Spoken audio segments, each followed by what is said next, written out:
ഗണേശന്റെ പൂജ ആരംഭിക്കുകയാണ്. നമ്മൾ ആരാധിക്കുന്നതായ ദേവതാ സങ്കല്പം മഹാലക്ഷ്മി സങ്കല്പമാണ്.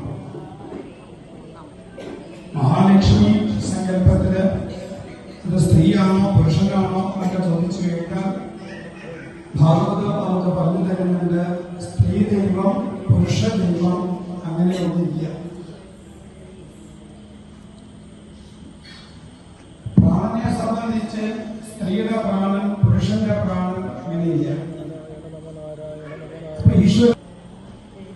ഇവിടെ ഈശ്വര സങ്കല്പത്തെ നമുക്ക് പറഞ്ഞു തരുമ്പോൾ ഒരേ ഒരു ഈശ്വരനെ ഏകദൈവത്തെ ലോകത്തിന് പരിചയപ്പെടുത്തി കൊടുത്തത് ഈ സനാതന ധർമ്മമാണ്. ഏകമേക പരം തത്വം നേഹ നാനാസ്തി. ആ ഏകമായ പരമാർത്ഥികമായ സത്യം പല രൂപത്തില് പല ഭാവത്തില് വേർതിരിയുമ്പോൾ വ്യത്യസ്തമായ പേരുകൾ വരും.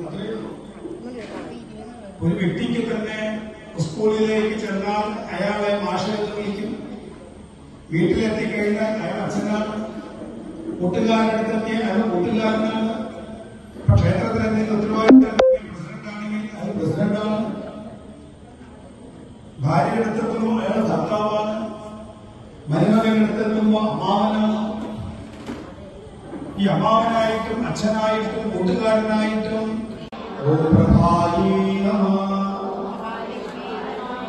ഓം ചന്ദ്രവദനായ നമഃ.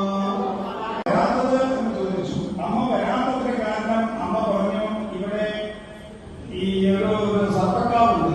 സർപ്പക്കാവിന് ദിവസവും അമ്മ വരത്തില്ല. അതുപോലെ തന്നെ അമ്മയുടെ ഭർത്താവ് കുട്ടികളുടെ അച്ഛൻ മരിച്ചതിന് ശേഷം അവിടെ ഒരു മരിച്ച സ്ഥലത്ത് ഒരു താഴെ